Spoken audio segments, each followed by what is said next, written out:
एकदम जमिनीच्या आतमध्ये रूम आहे माझी, ध्यान रूमच आहे ती.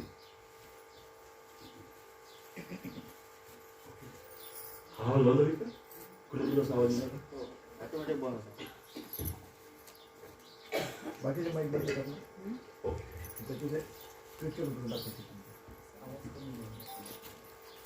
हॅलो, ताप बसायचं आहे. छान. सर्व माता भगिनींना नमस्कार. ज्या माझ्यापेक्षा लहान आहेत त्या मुली आहेत, ज्या माझ्यापेक्षा मोठ्या आहेत त्या माता आहेत, ज्या माझ्या वयाच्या आहेत त्या बहिणी आहेत.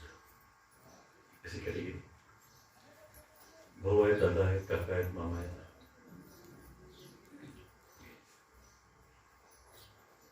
तयार आहात? तयार आहात? ओके. थोडासा बेस सोड. ठीक आहे. ट्रबल असलं की तोच ते काढायला. ओके, ठीक. म्हणजे पहा, स्टेजवरची माईक व्यवस्था आपल्याला अशी करावी लागते. ओके.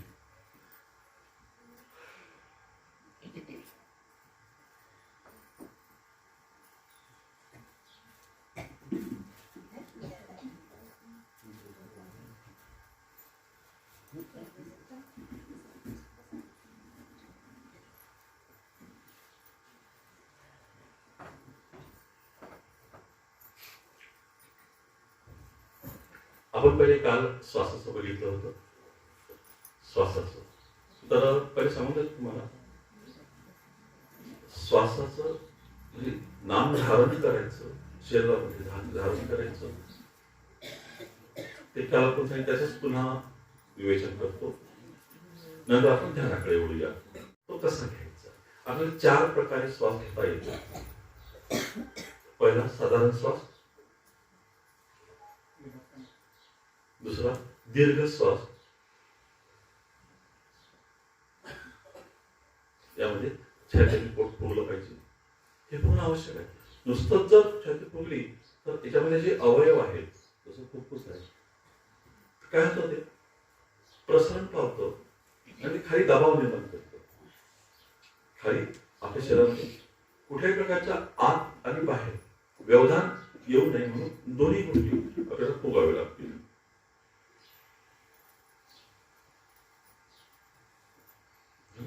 दीर्घ श्वास. एक आपल्याला असा श्वास घेता येतो जो श्वास आपल्याला त्या आनंदाकडे पोहोचवतो.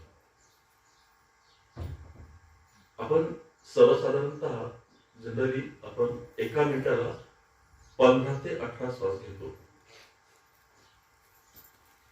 परंतु आपल्याला असा श्वास घ्यायचा आणि जी आपली श्वासाची गती असते ना, ती असते कमीत कमी 30 अंगुली. म्हणजे श्वास घेतल्यानंतर 30 अंगुलीपर्यंत तो श्वास लागतो आपल्याला. हा आपल्याला 4 अंगुली लागला पाहिजे. इथे इतका हळू सोडायचा आहे. 4 अंगुली इथपर्यंत फक्त. इतका हळू सोडायचं. म्हणजे एका मिनिटाला 9 श्वास. एका मिनिटाला 9 श्वास.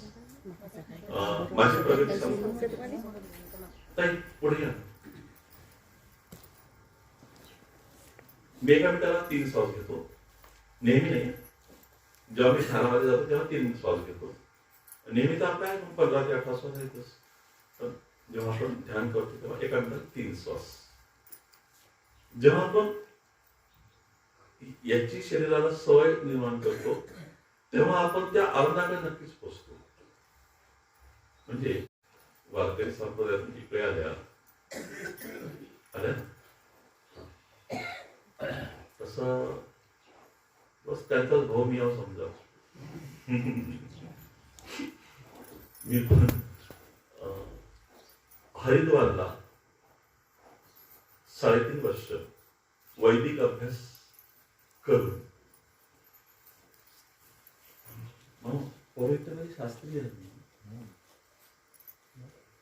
पौरोहित्यामध्ये शास्त्रीय. हा म्हणजे 16 संस्कारापासून तशी एकही पूजा मला येत नाही. हा अशी एकही पूजा नाही मग ते नवचंडी असो, वास्तुशांती असो, वास्तुविधान असो, पूर्ण संस्कार म्हणजे गर्भसंस्कारापासून तर अंत्यसंस्कारापर्यंत सगळे संस्कार मला येतात.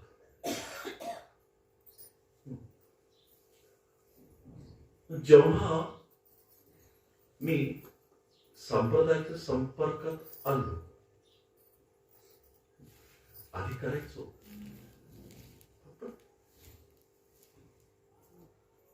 जय आनंद दत्त एवढाच जप करायचो. नंतर मला एक जवळपास 2006ला माझ्या काकांनी पूजेला नेलं, षोडश पूजेला नेलं. तिथून मग मी जोडलो, तिथेच नाम घेतलं. नंतर मग 128च्या पूजेवर पण गेलो होतो. आणि नोकरीनिमित्ताने एवढा अभ्यास करायला वेळ मिळाला नाही संप्रदायाचा. तो जेवढा झाला तेवढा आता याच्या पुढे होईल की आता मामाच्या संपर्कात आलो ना, आता होईल. कारण कसं आहे, त्याच्या आधी मला कोणी सांगायला तयारच नव्हतं. मग पूजा पद्धती कशी असते सांगायला तयार नव्हतं. म्हणजे असे उत्तर मला येत होते. पण जेव्हा मी ग्रुपच्या संपर्कात आलो 2020 मध्ये, पहिल्यांदा दुसरा ग्रुप होता, त्यातही महाराजांनी ग्रुप केला होता, तो ताराचंद महाराजांनी ग्रुप केला होता. नंतर आणखी दुसरा ग्रुप होता, हा तिसरा ग्रुप होता. महाराजांनीच मला घेतलं, ताराचंद महाराजांनीच घेतलं ग्रुपमध्ये. म्हणजे माझी प्रत्यक्ष भेट नसताना ग्रुपमध्ये घेतलं. हा इतिहास. आणि मग मला पहिलं नाम मिळालं, दुसरं नाम मिळालं, तिसरं नाम मिळालं, 7 नाम मिळाले. हळूहळू मिळत गेले. मी जप करत गेलो. नंतर मग मी षोडश पूजा करायला लागलो घरीच. नंतर मग आमच्या मित्रांकडे करायला लागलो, मित्रांकडे. मग मित्र संप्रदायामध्ये जुळले. असं जोडता जोडता अनेक लोक जुळले. आणि आता याच्या पुढेही खूप लोक जुळल्या जातील. दत्तप्रभूची कृपा.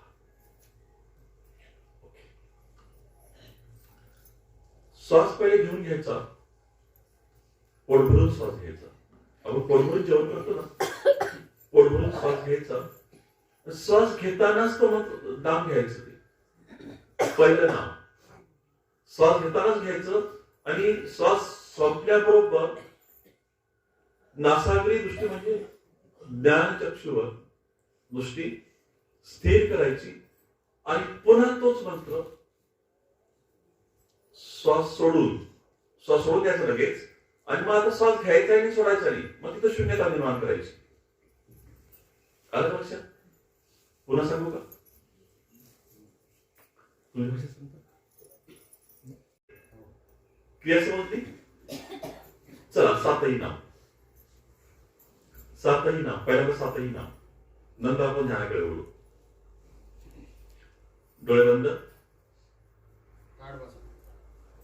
मेरुदंड सरळ.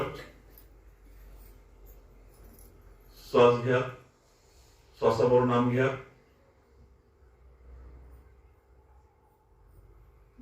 सोडून द्या. आता श्वास आत नाही, बाहेर नाही. नासाची दृष्टी. तोंड बंद करून मोठ्याने नाम घ्या. डोक्यात आवाज आला, हृदयाशी आणा, सोडून द्या. जसे असतं 15 सेकंद. 15 सेकंदात होते सगळं हे. एक नाम 15 सेकंद लागतात. या पद्धतीने घेतलं तर फायदा 1000 नामाचा.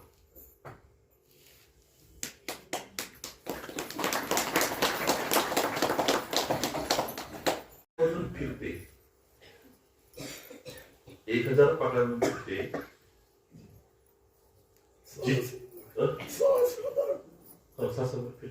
फिरते ते.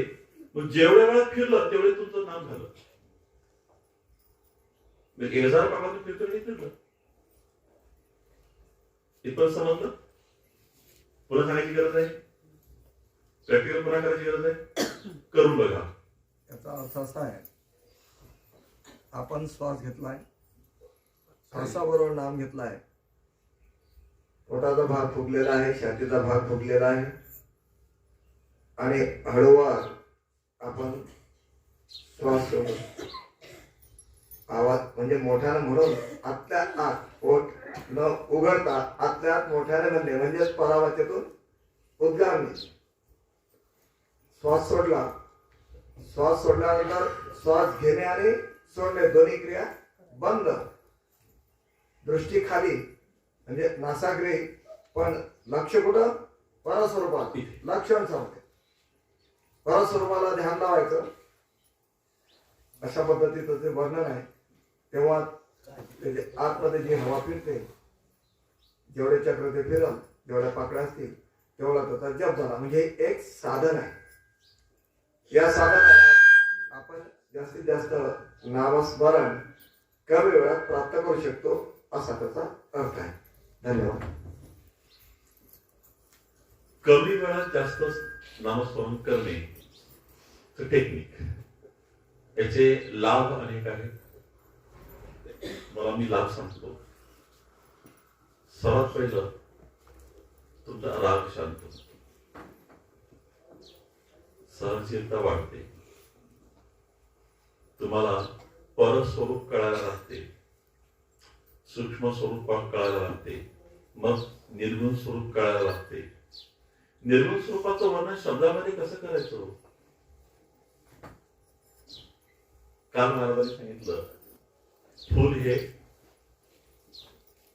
हे जर सगुण स्वरूप असेल तर वास हा निर्गुण स्वरूप आहे. मला आलेला माणूस दादाला सांगू शकतो का?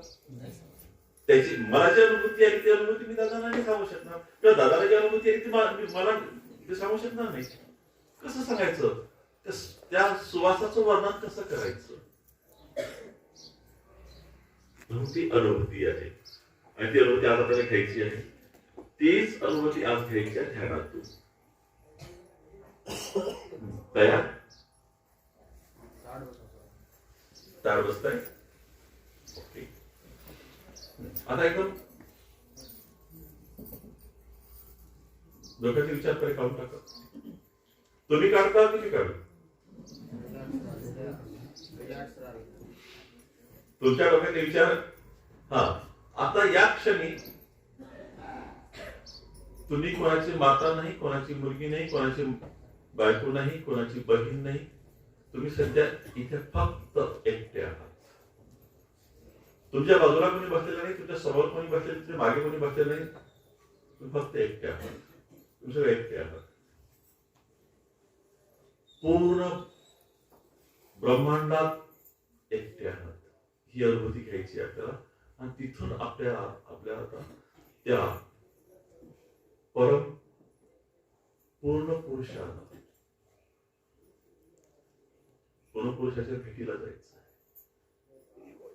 चला, प्रवास मोठा आहे.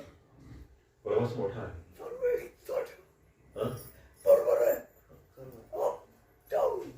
प्रवास मोठा आहे. तर या प्रवासासाठी तयार राहा. कोणाच्या तोंडात तंबाखू असेल तर थुकून या.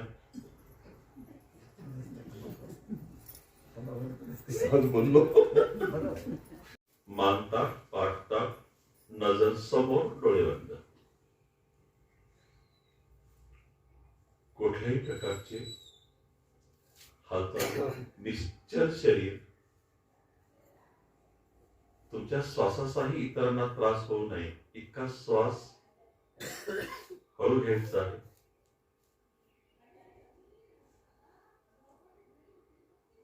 एक लहान श्वास घ्यायचा आहे. पूर्ण लक्ष श्वासावर ठेवायचं आहे. आज कमी डोळे बंद.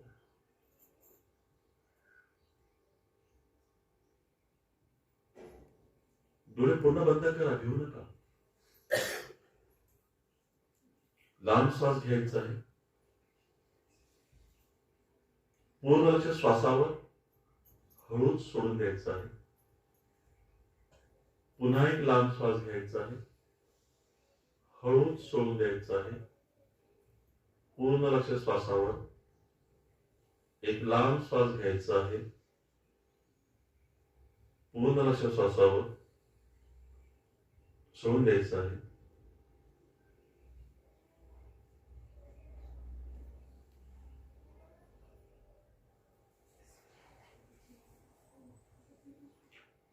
नवीन आणि नवीन बोलायचं नाहीये.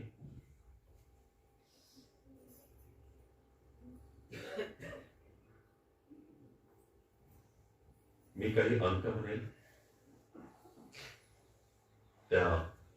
ते अंक तुम्हाला दिसले पाहिजे, ते पद तुम्हाला दिसलं पाहिजे.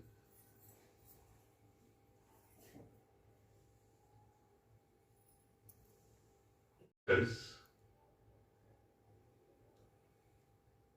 42, 43, पुन्हा 41, 42, 43. आता इथून पुढे तुम्हाला फक्त माझाच आणि माझाच आवाज ऐकू येईल. इतर दुसरा सगळे आवाज तुमच्यासाठी बंद झालेले आहेत.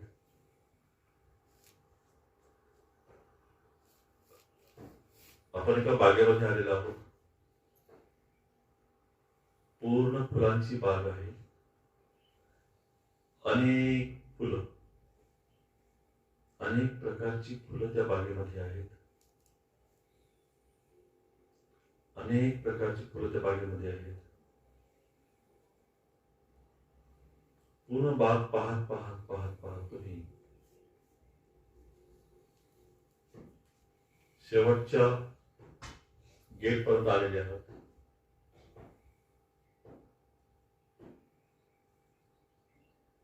बागेचं शेवटचं गेट उघडून पाहता तर काय, मागे मोठा समुद्र, समुद्र किनारा, समुद्र किनाऱ्याची थंड हवा, खारा वारा. तुम्ही चालत आहात, चालत आहात, चालत आहात. तुम्ही चालत आहात, चालत आहात, चालत आहात. तुमचं शरीर जसं जसं तुम्ही चालता तसं तसं तुमचं शरीर हलक हलक होत आहे, हलक हलक होत आहे. आणि तुम्ही वरवर वरवर जात आहात. आणखी वर, आणखी वर, आणखी वर, आणखी वर, आणखी वर. पृथ्वी संपली, आणखी वर. वातावरण संपलं, आणखी वर, आणखी वर. आणि पूर्ण अंधार,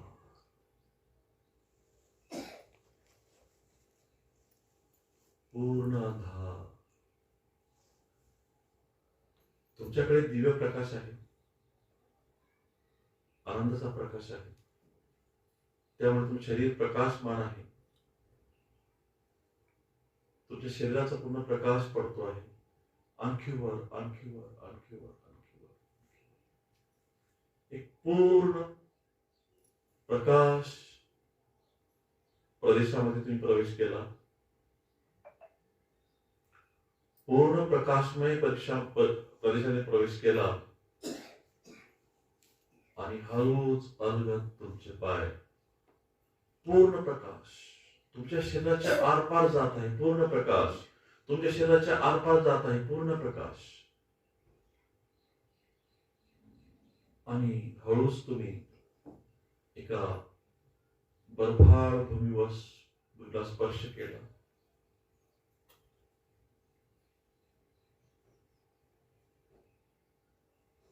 हळू चालत आहात, चालत आहात, चालत आहात, चालत आहात. हळू चालत आहात, चालत आहात. आणि दूर तुम्हाला एक आकृती दिसते आहे, त्या परमपुरुषाची, त्या पूर्ण पुरुषाची आकृती दिसते आहे. त्याचे प्रत्येक अंग तेजस्वी आहे, स्वतः सिद्ध आहे. पूर्ण पुरुषाची आकृती, प्रलय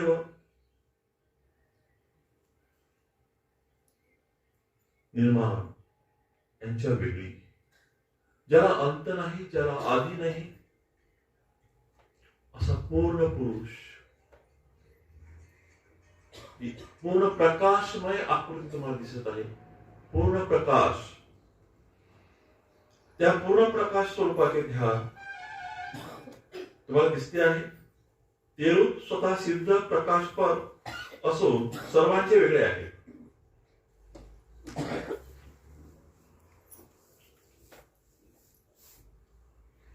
कान पूर्ण बंद झालेले आहे.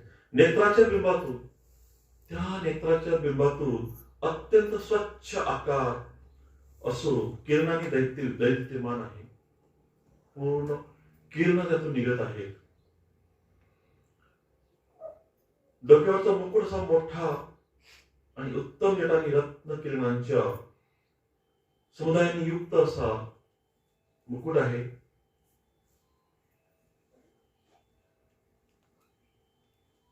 भव्य मुखाच्या वरच्या बाजूला कपाळ मोठे आणि भुवयाने युक्त आहे.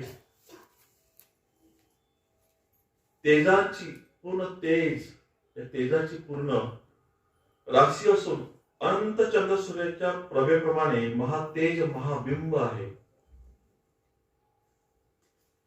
तुमच्या डोळ्यासमोर पूर्ण आकृती तयार होत आहे. नाक जास्त लांब नाही, वाकुडही नाही. तेजाच्या ज्योतीसारखा त्याचा आकार आहे. ओठामध्ये अमृत भरलेले असून मधुर व शुभ आहे. दात निर्मुख दिसून उत्तम प्रकारच्या हास्यामुळे मुखे तोंडामध्ये मध्यभागी दिसत आहे. गाळा व कानामध्ये मणिरत्ना नियुक्त तेजपुंज किरण भूषणे घातलेली आहेत. जेणेकरून ते अत्यंत शोभायमान दिसत आहेत.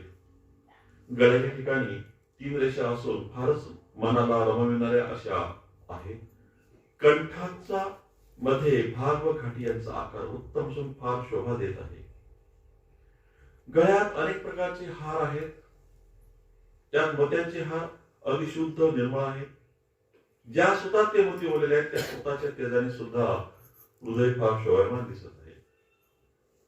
बाहुबली ओळखणे यांच्या अलंकाराने भूषित आहे. त्याचे मोठे तेज आहे. पूर्ण तेज, पूर्ण तेज, पूर्ण पुरुष. बोटामध्ये अंगठे आहेत. नखाच्या ठिकाणी लालिमा आहे. हातापायाचा प्रकाश पूर्ण चंद्राच्या किरणाप्रमाणे लाल आहे. ज्या अवयवावर जे अलंकार आहे ते भिन्न असे दिसत, त्या ठिकाणी स्वतः सिद्ध घडवलेले आहे. ते भिन्न नाहीतच, स्वतः सिद्ध आहे. त्या पूर्ण पुरुषाला तुम्ही नमस्कार करता आहात. डावी आणि उजवी बाजू याप्रमाणे दिसत आहेत. तसेच छाती पाठ ही उत्तम आहे. कमर कशानेही वेचलेली नसून लहान लहान घुंगराच्या कर्दोळा बांधल्याप्रमाणे आहे. कमरेचा मध्यभाग उत्तम आकृतीचा असून त्याची दीप्तीच मोठी शोभायमान आहे.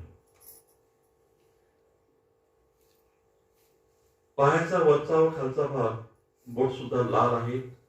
पदकमलाच्या ठिकाणी पैंजण स्वतः सिद्ध शोभायमान आहे. आणि कुठलाही रंग या तेजाला नाही. पूर्णतः स्वच्छ प्रकाश, पूर्ण आकृती, पूर्ण पुरुषाची आकृती, पूर्ण पुरुष असा तुम्ही अनुभवत आहात. तुम्ही या पूर्ण पुरुषाला, या परतेजाला नमस्कार करत आहात. त्यांचे दोन्ही हात तुम्हाला आशीर्वाद देत आहेत. दोन्ही हात तुम्हाला आशीर्वाद देत आहेत. आणि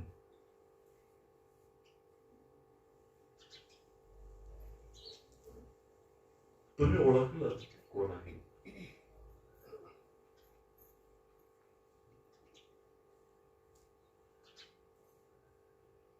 तुम्ही तिथून नमस्कार केला, फुले वाहिली, आशीर्वाद घेतला, प्रसाद घेतला आणि निघालात.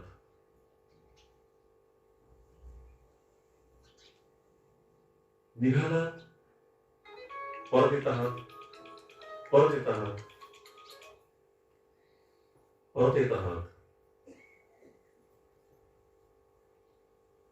बर्फा प्रदेशातून प्रकाश घेऊन येत आहात, प्रकाश घेऊन येत आहात, प्रकाशाकडे येत आहात.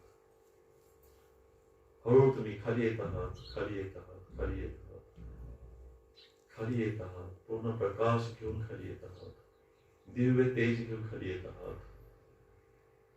खाली येत आहात, खाली येत आहात. हळूच तुमचे पाय जमीन लागले.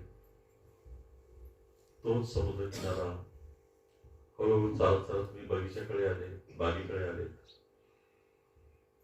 एक वेगळाच आनंद तुमच्यामध्ये साठवलेला आहे, एक वेगळाच आनंद तुमच्यामध्ये साठवलेला आहे. तुम्ही आनंदी आहात, पूर्ण आनंदी आहात, पूर्ण आनंदी आहात. त्या पूर्ण पुरुषाची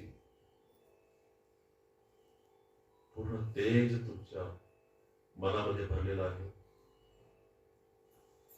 तुम्ही पूर्ण बगीचा संपवून घरी आलात. घरी तुमच्या घरी दत्तगुरूंना नमस्कार केला आणि तिथेच तुम्ही पूर्णपणे तुमची शक्ती, तुमचं ध्यान आणि आताच हळूहळू मी एक दहा का म्हणे तुम्ही हळूहळू जागृत व्हाल. 1 2 3 4 5 6 7 8 9 10. हळूच डोळे उघडा, हळूच डोळे उघडा, हळूच डोळे उघडा, हळूच डोळे उघडा.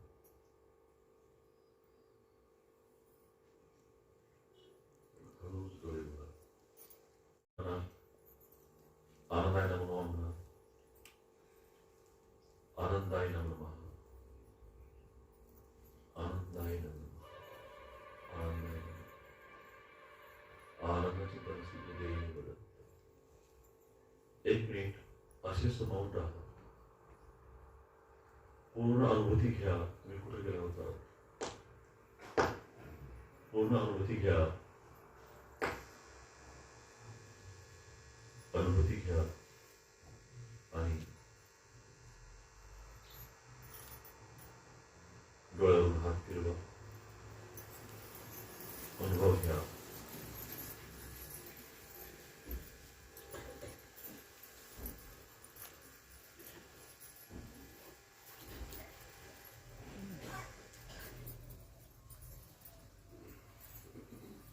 काही दोन चार लोक चुळबुळ करत होते आणि श्वास सोडायचा. नंतर नामापासून अनामापर्यंत जायचं आहे. म्हणजे इथं नामाची क्रिया येत नाही. अनामापर्यंत स्थूल देहातून सूक्ष्म देहात आणि सूक्ष्म देहातून कारण देहातून महाकारण देहातून कैवल्य देह प्राप्त करायचं क्रिया आहे. आणि श्वासावर पूर्ण लक्ष ठेवायचं. कारण श्वासावर आपलं लक्ष केंद्रित नसेल तर आपलं लक्ष भटकून जाते आणि भटकल्यानंतर आपण काही जाग्यावर येत नाही. तशाच प्रकारे पहिले स्थूल अवस्थेतून सरांनी आपल्याला सूक्ष्म अवस्थेत नेलं. सूक्ष्म अवस्थेतून स्वप्न अवस्थेत नेलं.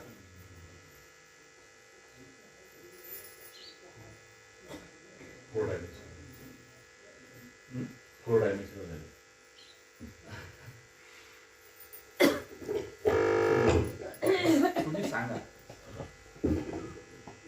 सांगतो तुम्हाला. पहिले तुम्हाला मी तू लाविस तू पहिले तुम्हाला मी सात नाम आपण धारण केले. सात नाम धारण केल्यानंतर ही क्रिया आहे. जेव्हा तुम्ही सात नाम धारण करता तेव्हाच तुम्ही आनंद पदाला पोहोचू शकता, म्हणजे आनंद यात्रा करू शकता, आनंद यात्रा करू शकता. ही एक मनाची अवस्था आहे. तुमच्या मनाला सूक्ष्माकडून कारणाने कारणाकडून महाकारणाकडे ही या भाषेत आणि आपल्या सर्वसामान्य भाषेमध्ये तुम्हाला चौथ्या आयामपर्यंत, जिथे सगुण असं काहीच नाही, अशा पद्धतीने यायचं आहे. आपण गेलो आहे. मग त्या आनंद पूर्ण पुरुषाच्या समक्ष जेव्हा आपण जातो, तुम्ही जर तिथे नाम घेत गेले,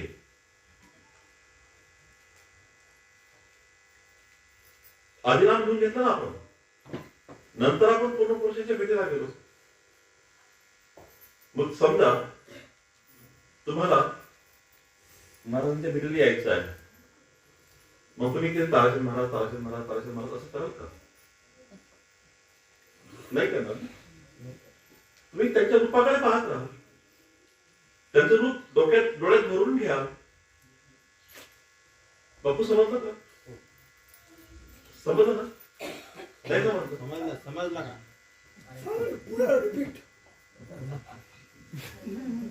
प्रॅक्टिकल करून टाकू.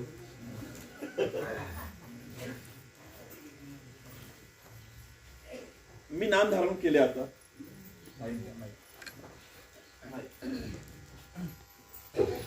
आवाज मोठा हॅलो. ऐकून येते. हॅलो आवाज चालू कर. हॅलो हॅलो हॅलो केलं? Hello hello hello.